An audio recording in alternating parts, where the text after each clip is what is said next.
The sun is pitiless in Madagascar, and to avoid the worst of the heat, the day begins early in the town of Maranchesh.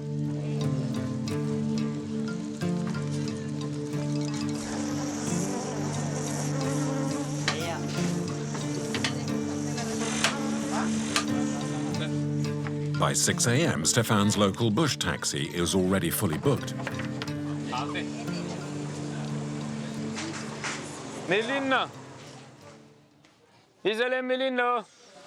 Every week he takes the road to Tamatave, the country's second city.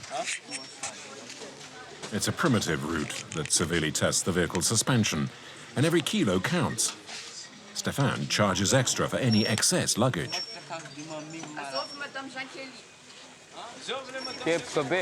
Everyone on board. Fitting everyone into the bag is a real headache. How many passengers? We'll make room for everyone. Everyone will get on. Soon, if we can organize ourselves, because some are getting off at the next town. My license says for 15 passengers, but there's more. 19 or 20 maybe. I need them.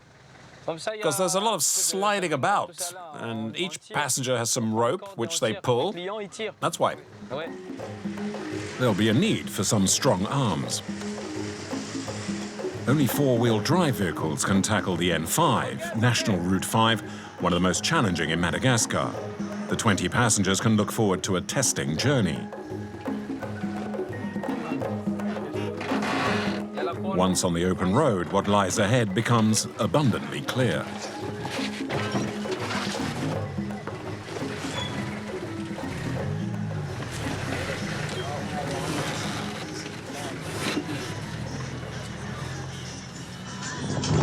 There are a few bumps. Huge potholes. But this is a four-wheel drive. I love it when my SUV slides about. I love my wife, and I love my work. Damn, I slid. You feel that? I'm going to accelerate, and then you'll feel the road. Yeah, it's a bit shaky.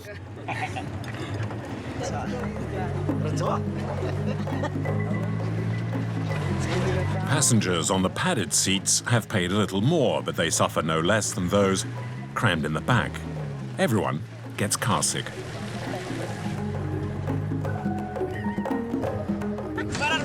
I'm sick. My stomach hurts. I need to go to the toilet.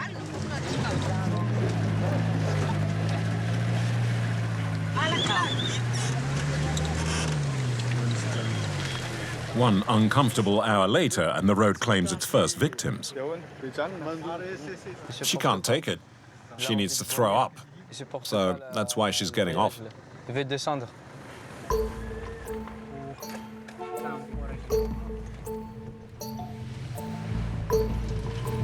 Ahead lies 250 kilometers of dirt track. Situated in the Indian Ocean, Madagascar is almost the size of Texas, and its road network has not been improved since independence more than 50 years ago. The N5, for example, that connects Maranchesh to Tamatave.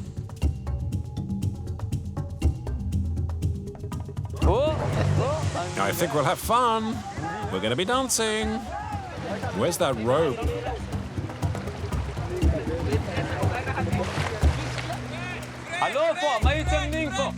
Bridge is dancing.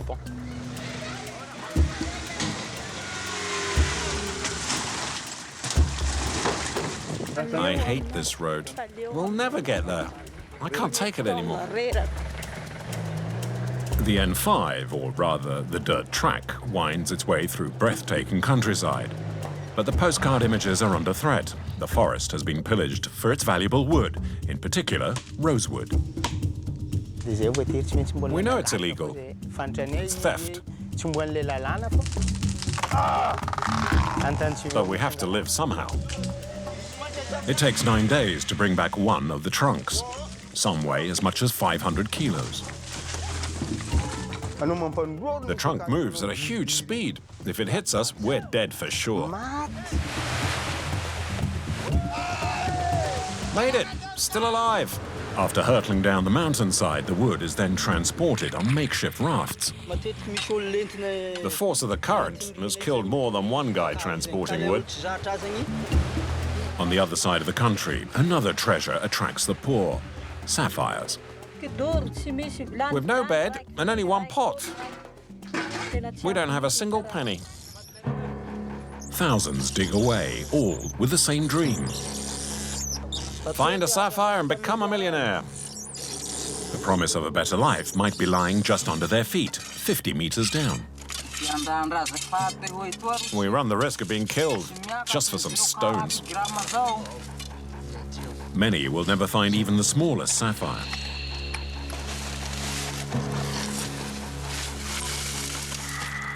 It's collapsing. You're going to kill us all.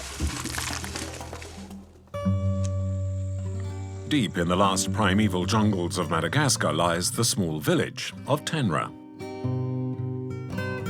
The nearest shop is a day's canoe ride away. But the locals aren't too concerned. They are self-sufficient, living from hunting, fishing, and agriculture. They use money to buy tools, clothes, or ammunition. The problem is getting it without taking any risks. It'll be a fantastic adventure. Very difficult, but you just need to prepare for it. It'll be exhausting. We'll cross the river, we'll climb rocks, and walk through the forest. Mustn't forget the food. We won't survive in the forest otherwise. Come on, guys, get your bags ready. Robert, age 39, is one of the few villagers who ever had a proper job. He used to be a forest ranger. He protected the forest from those seeking to plunder its precious woods. But 4 years ago, he was fired. The gamekeeper turned poacher is now a smuggler of rosewood. It's a rare tree, much valued by the Chinese. When we found out that rosewood was selling for a good price, we started cutting some, so we could start earning a living again.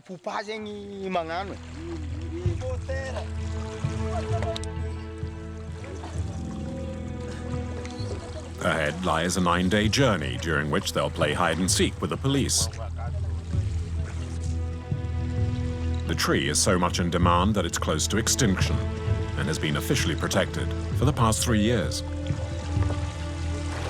Come on, let's step on it.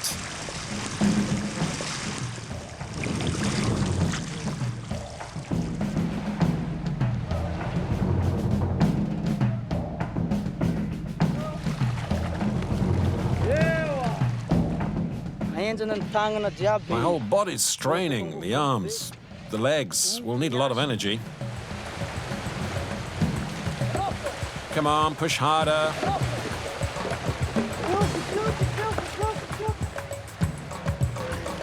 It's not only smugglers that are looking for rosewood. Thugs have also been attracted to the forest. This road is dangerous. Passengers have been attacked here. Anything can happen, but it's the only way to get through. The local bureaucrats have never agreed to build a road for cars. They wanted to stop the traffic of rosewood.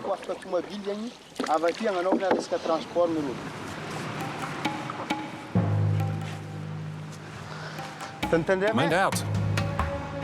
Carrying packs weighing 50 kilos and barefoot, they now face a cliff.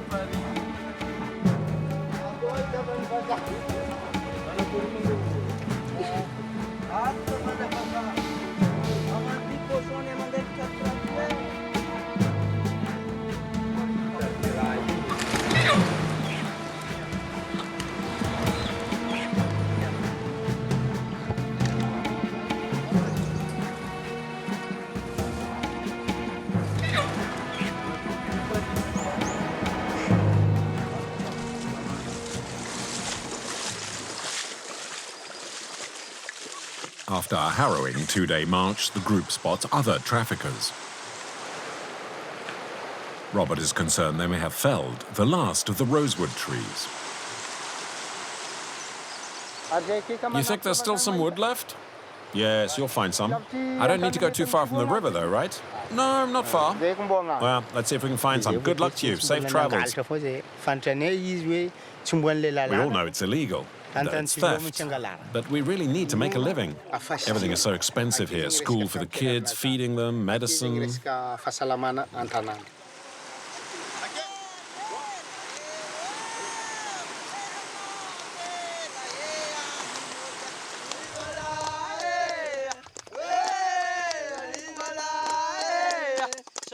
The next morning, they hope to find a huge rosewood tree.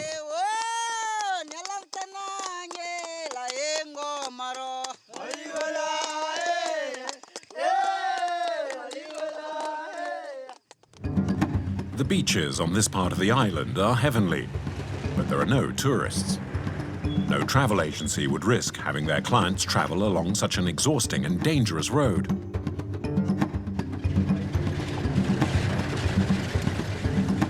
The bridge, for example, has never been properly repaired.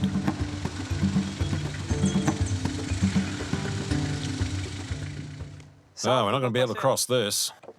It's broken. The structure's no good. We'll have to go around it.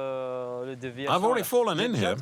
I climbed up, and then right away it sank. The back of my vehicle was in the water. The hood was sort of up in the air. You see, it's rotten.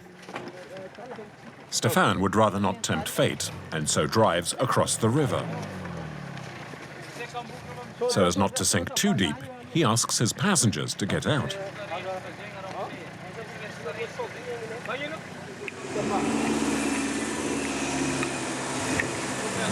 I asked them to step out because it's not safe.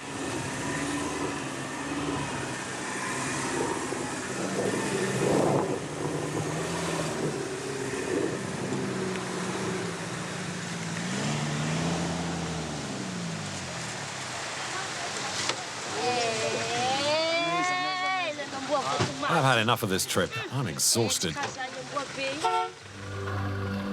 According to the authorities, the road is in deliberately poor condition to hinder the transport of precious woods.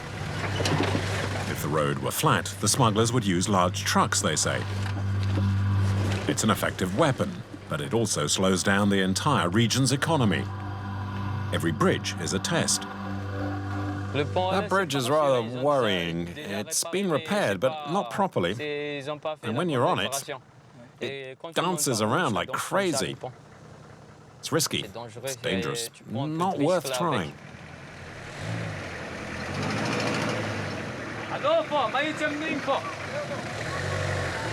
But some vehicles nevertheless do try, to Stéphane's amusement. I've got a feeling we'll have some fun. They'll be dancing. Stéphane prefers to take the ferry. It's less risky, he claims. I'm not going on that bridge. During an earlier journey, one of the planks in the bridge collapsed under his wheels, causing one of Stéphane's passengers to be seriously injured when he fell out. Ever since, Stéphane has preferred crossing on this makeshift ferry. But the slightest mistake will cost him dearly.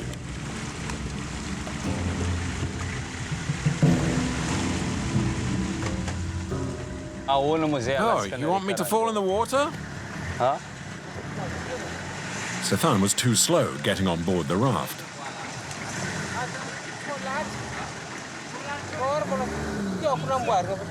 The luggage at the back will get soaked. Reverse! I'm too far ahead already.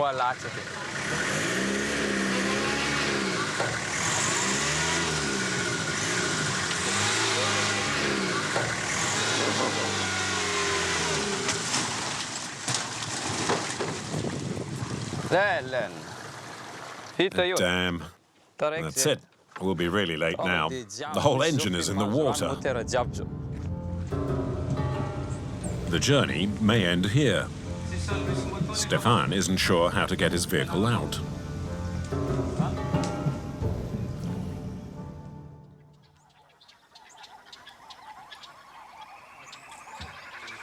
After 6 days in the depths of the forest, Robert and his men have found their treasure.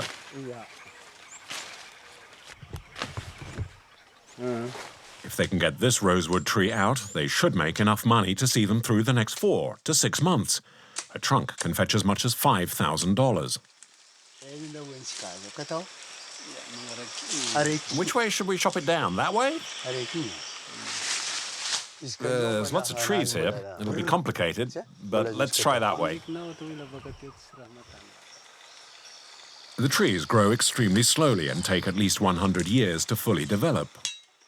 Looking at this tree, I would say it was 50 or 60 years old. I cut through the bark like this and lift up the lighter part here. And the heart of the tree, if it's rose-colored, it means it's a good tree. Just one more swing of the axe. It takes 1 hour to chop down the giant worth its weight in gold. But this one will play a nasty trick. We've got a slight problem. The tree hasn't fallen completely over. It's stuck in the branches of the other trees around it. We've got to find a way to bring it down. The only way to bring it down is to chop down the trees around it. It's estimated that for every 100,000 precious trees that are chopped down, another 500,000 are sacrificed in this way. All we want is the rosewood tree. But now we need to cut down a dozen, maybe more, other trees. There's no choice when it's like this. It's all stuck.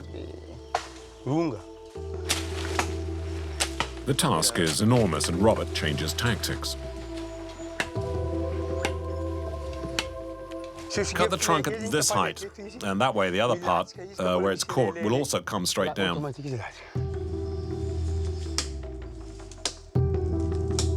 Chopping the tree at that height is increasingly difficult.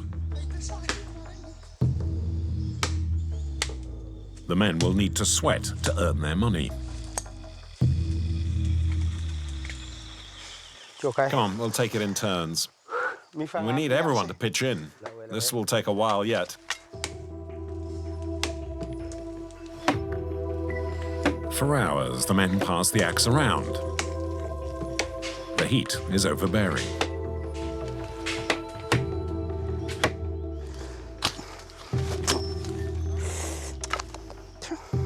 The homemade axe has broken apart.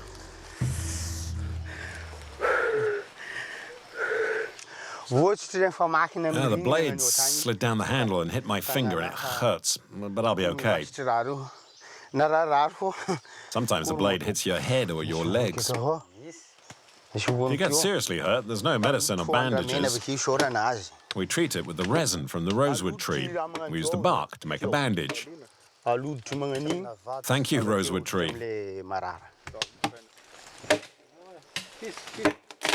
After 4 hours, the first part of the trunk gives way. But the branches are still trapping the top of the tree. They try to pull it down by force.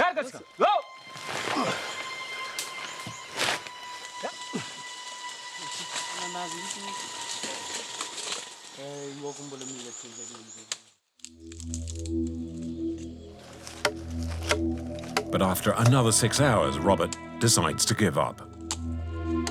Without the rest of the tree trunk, it won't bring in much money. Okay, it's over. Let's pack up.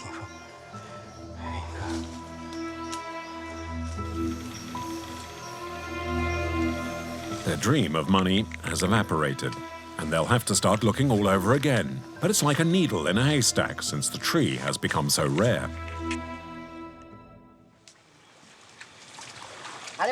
At the 110-kilometer stage, Stefan's taxi resembles a shipwreck.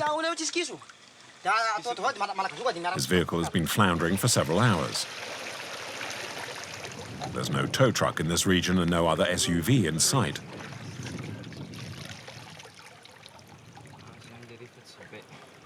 The passengers are increasingly frustrated. Come on, let's get the car out first, and then we'll see about the rest of the trip.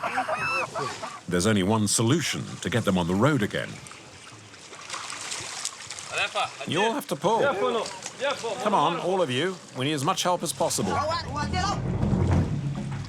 Pull, pull.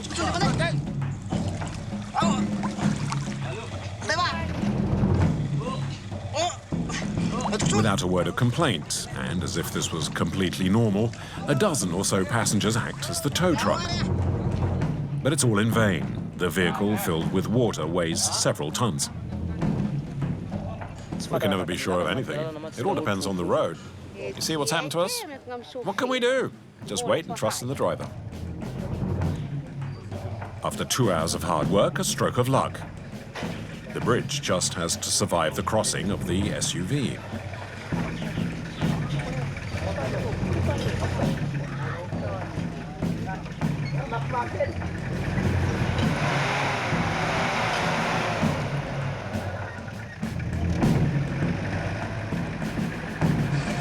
The driver of the SUV, understandably, lets Stefan do the maneuvering. How's that look? I'm going.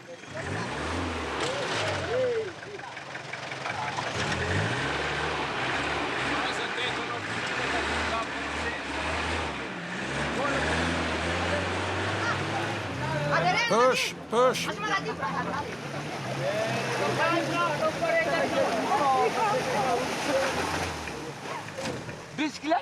Stop, stop, stop.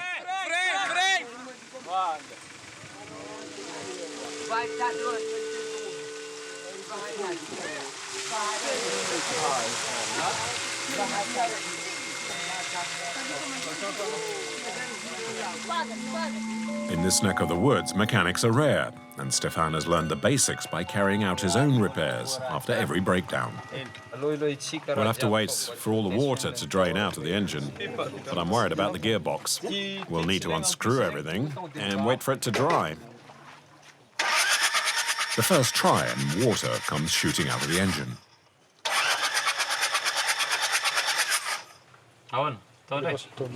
Try the ignition.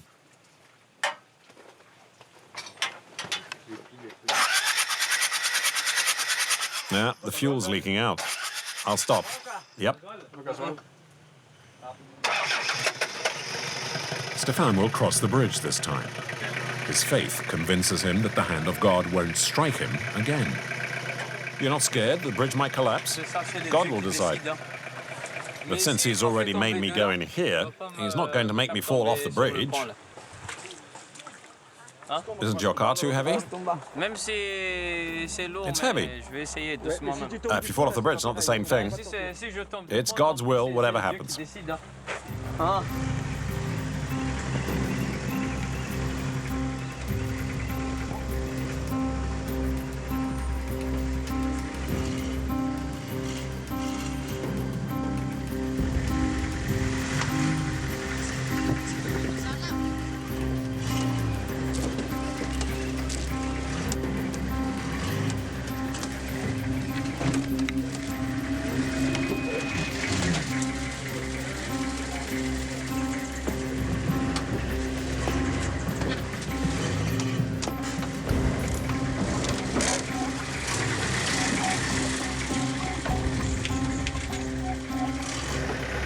The heavens are merciful this time, and no one on the ground is upset at Stefan. Faith helps the Malagasys get through life, usually with a smile. You're going to get your ass wet. Definitely. The accident has cost them 5 hours in lost time. Stefan hopes the water hasn't damaged the engine too much, and that it will hold out for the rest of the trip. Otherwise, he'll have to reimburse everyone.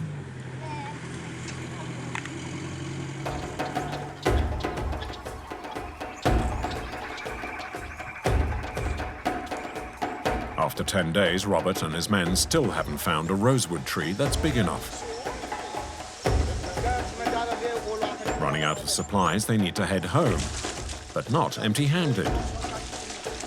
A few months earlier, the army had chased the smugglers, and they had had to abandon a tree trunk. We're looking for the trunk of a rosewood tree that we hid in the forest. The wood's ready. We cut it down some time ago. They had hoped to take out several, But this one trunk will enable them to survive for a few months. There are many of us, but this is quite large. The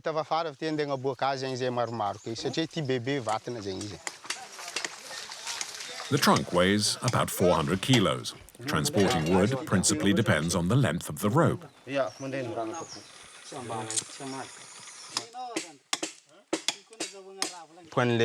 need to take care. If the rope's too short, you're too close to the trunk and moving it, you can injure yourself.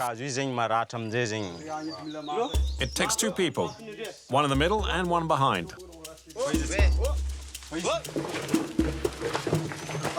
Adjust the ropes. You need to be parallel, otherwise the trunk will slide all over the place.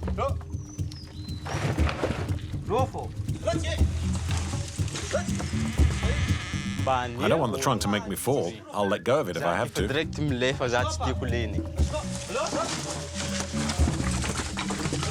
The trunk needs to be taken to the river 30 kilometers away. Moving downhill can be dangerous if the men's legs get snared in the rope.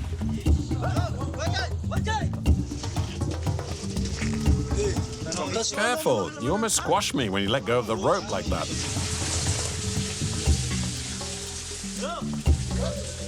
On a slope, the trunk could hit you because it moves so quickly, and that's certain death. It happened to one of my friends. He was hit in the back. Unfortunately, he was killed. And if someone dies, we hold a wake in the camp. And then we arrange for them to be sent home. We fold the body in two so it can fit into a rice sack. This way, guys, not too fast. Two people, one each side. No one knows for sure how many are killed in the process of smuggling precious wood. Robert estimates there are at least 3 fatalities a year.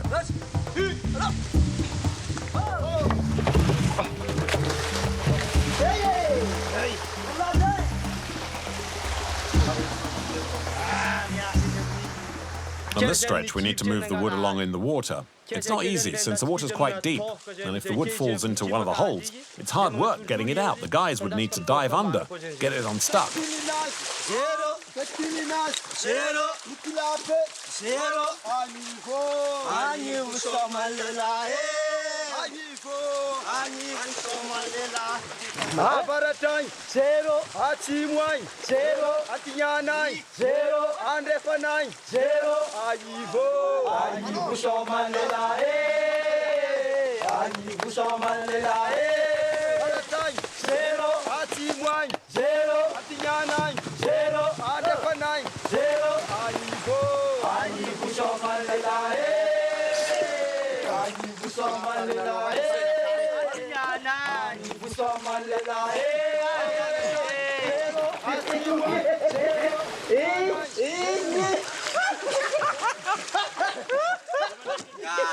I swear, you need a magic formula here.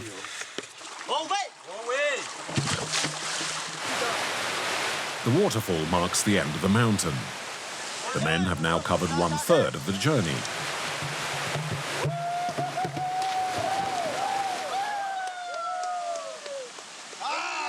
Made it! We're still alive.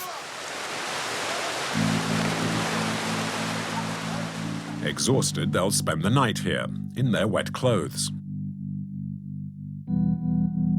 All of them are hurting after the day's exertions. It's physically demanding, but when I think of the money, it makes me feel better. The other jobs in my region don't pay nearly as well.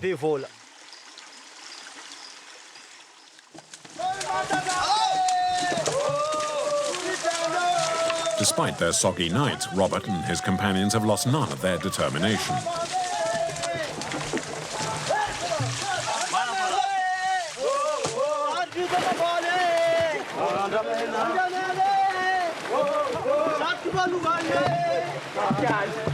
It's taken nearly 30 hours to reach the river, but the trip isn't over yet. Ahead, there are still the rapids. Smuggling is not the only extreme way to make a living on the island. Others take even more risks to survive. The island nation is blessed with natural resources, such as spices, vanilla, precious woods, and one other, that is the dream of many locals. They were discovered only 10 years ago.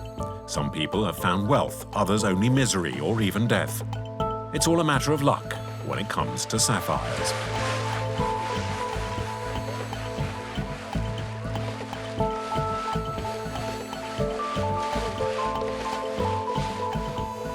The mines are at Ilakaka. The area resembles a desert, and the river that runs through it has become muddy from the millions of cubic meters of earth the miners have sifted. In fording the river, our vehicle has got stuck in a waterhole.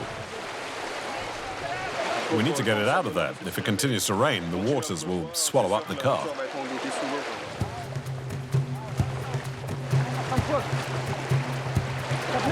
It will take considerable patience to see where the cable can be attached underneath the car in these muddy waters.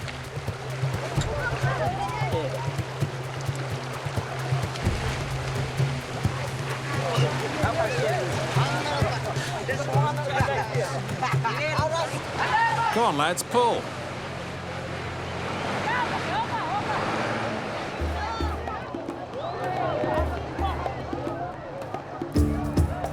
The mining town of Masoala sprang up in just a few months. Attracted by the myth of easy money, more than 10,000 people now live crammed together in extreme poverty. Most of the stones they dig up are worth just a few dollars. However, a very large, pure sapphire can fetch anything up to $5,000 or $6,000, more than 40 times Madagascar's average wage. Whatever money they make, they rarely hang on to for long. Brothers Bako and Mazi used to be farmers. They left their miserable job hoping to strike it lucky and build themselves a big house. But their entire fortune for now is this small cabin, just 5 square meters, which the two families share. With their wives and children, 7 people altogether. Each family has its own area like this, you see. There's no bed, there's just one cooking pot, one bowl, one tureen, one basin, and this is the only sheet for everyone. We don't have enough money. His wage isn't enough. Sometimes there isn't even 1 penny. But we won't quit until God sees fit to give us a large sapphire.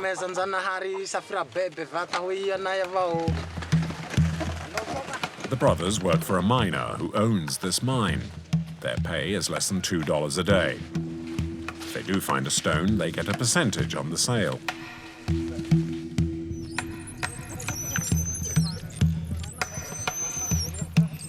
We start work at 7 in the morning. Then we take a break at about 2 in the afternoon. But every day we dig out about 25 sackloads of earth. Sometimes we work right up until 7 in the evening, and as soon as we get home, we fall straight asleep. The Malagasy say hell is deep in the bowels of the earth. To the miners, begins less than 30 meters below ground.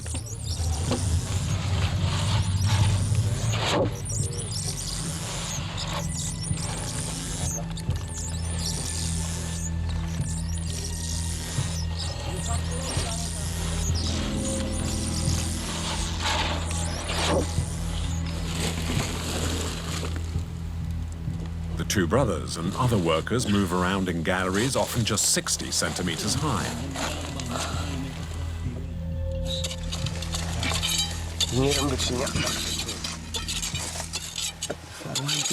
Go on, dig, dig.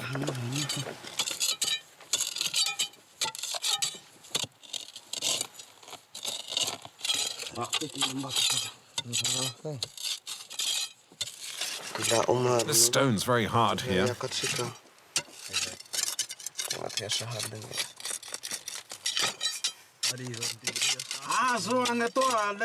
No, that's good here. No, I think I can break it. Oh no, the crowbar's broken. Well, I'll carry on anyway. Filling our sacks up with the dirt.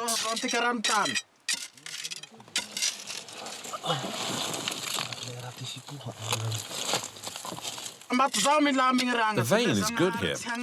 If we find nothing, it's because God doesn't want us to. We must beg him to help. This rat's nest is like an oven with a constant temperature of 40 degrees. The heat saps the strength of the miners who dream of a better future. This is heavy. Keep your head down if you want to get through.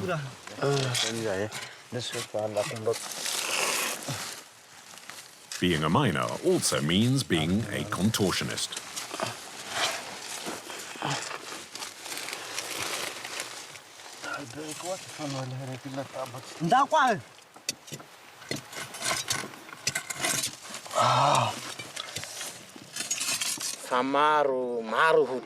You know, there's a lot of dead around here.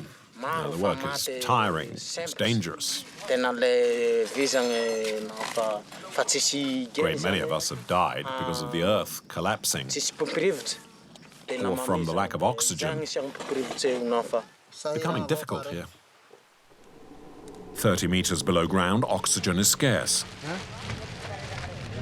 None of the mine owners can afford a proper ventilation system. Fresh air is provided by the men's ingenuity.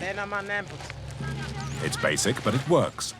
And above all, costs virtually nothing.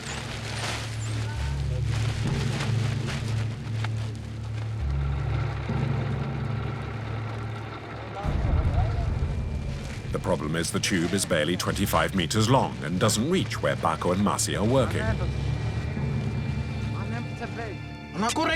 Yeah, what's happening with the air pipe? It's hot down here. Way too hot. It's difficult to work like this. I'm thirsty. Hey, up there. Send us some water. Is that the last bag? Yes, it's the last. The last bag almost cost them their lives.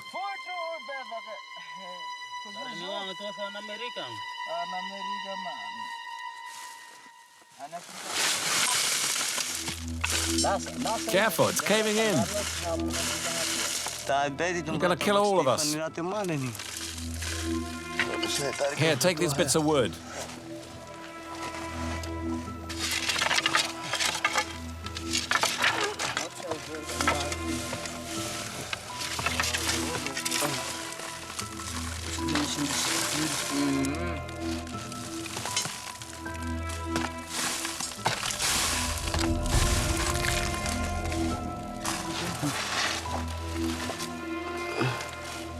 A life fraught with danger, and all for less than $2 a day.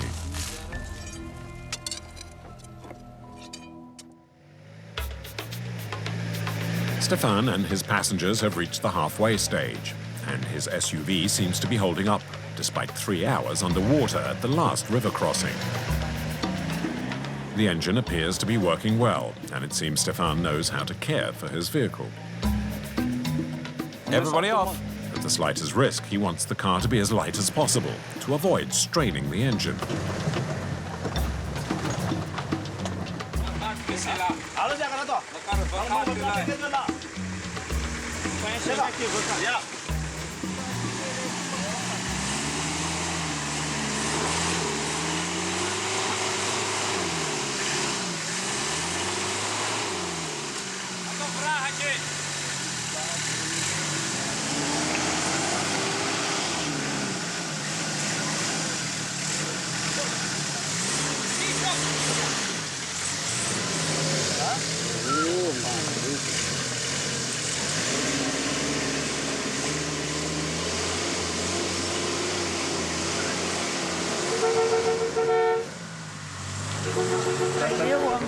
I hate this road. We'll never get there. I can't stand it anymore.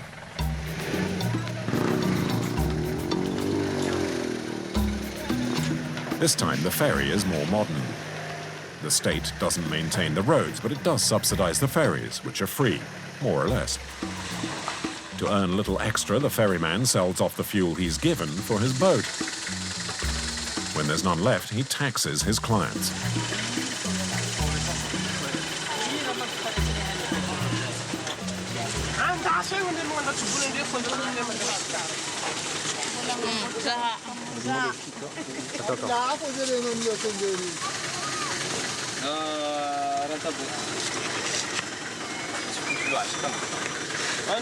You there, I'm collecting fuel.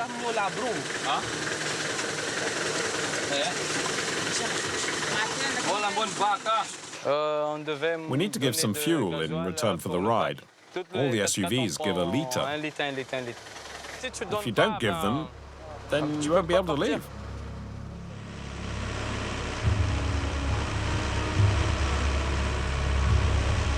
Before arriving at Tamatave, there are another 7 ferry crossings like this one, and most run the same scam.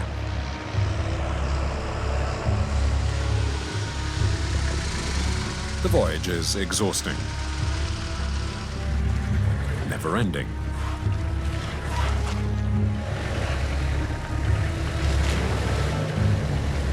We've got a problem, my friends. Half a dozen cars have stopped. A tree has fallen across the road, and not by chance. Someone cut it down. Didn't just fall like that. What's that mean? Well, it means they did it deliberately. Maybe they want to make a canoe. I don't care how they cut it down, but now it's blocking the road. Someone was out to steal the tree to turn it into a canoe. They must have been surprised, so they abandoned it. Stefan is worried. Getting stuck here overnight means he'll have to pay for his passengers' food and lodgings. He takes charge. Oh dear, we don't even have an axe to cut the tree. We'll have to dig. It's the only way, to go under. Given the height of some of the vehicles, they'll need to dig deep. Come on, guys, we'll take it in turns.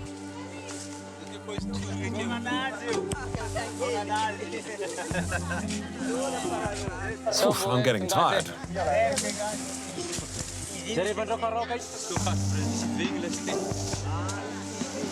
We need some alcohol. Oh, we don't have any. There's still a lot of work to do, you know. They've been digging for 2 hours, and the task appears impossible. Providence arrives in the shape of these vehicles. Things will move along quickly now. The wood is soft.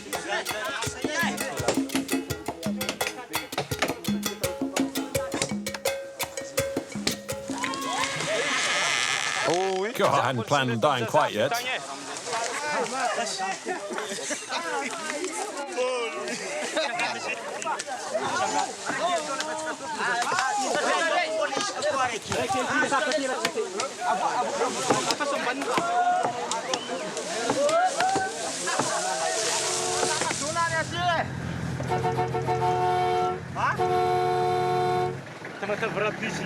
I hope you get there tomorrow. Have a good trip. Stefan will arrive at his destination just 36 hours behind schedule, due mainly to the accident in the river, but none of his passengers will ask to be reimbursed.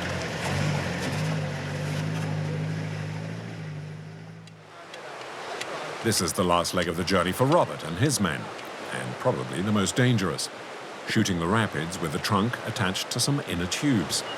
2 men are in charge of the makeshift raft. If they fall overboard, 400 kilos of rosewood will fall on top of them. Geoffrion is the pilot. I'm a pro.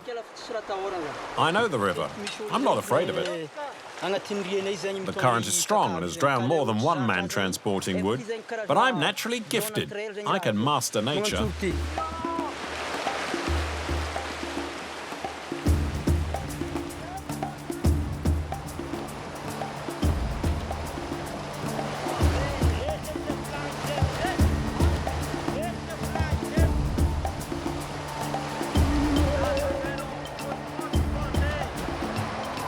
After the first rapids, Geoffrion dismisses his co-pilot, who apparently isn't being much help.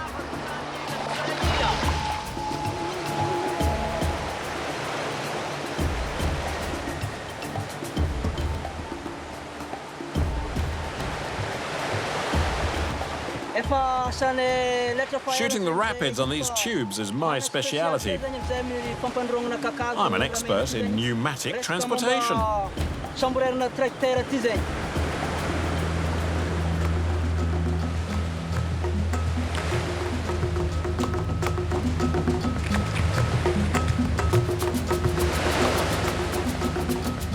is virtually uncontrollable.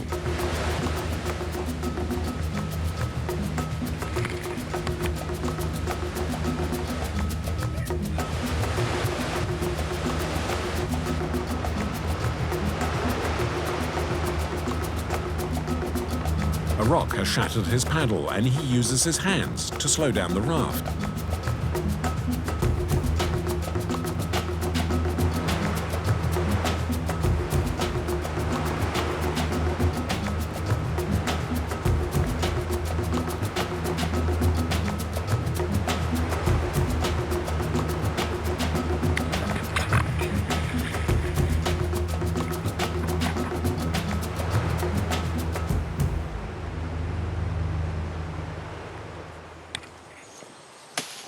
The waters abate, and Jeannot can look for another paddle.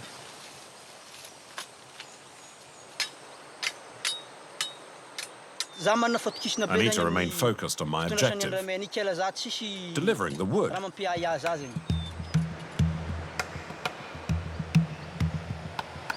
It's taken 5 hours to travel downriver.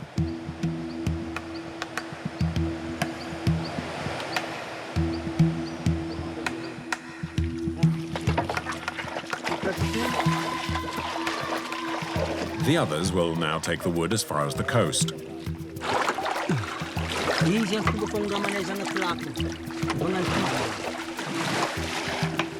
Once the trunk is in the canoe, it just needs to be hidden.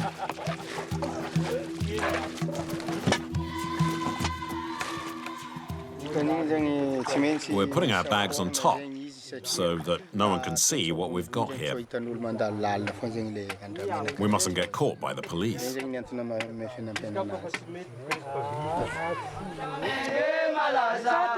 Smuggling is endangering the forests of Madagascar. The authorities lack the means to stop the trade, and in recent weeks, 3,000 rosewood logs have been seized in the region.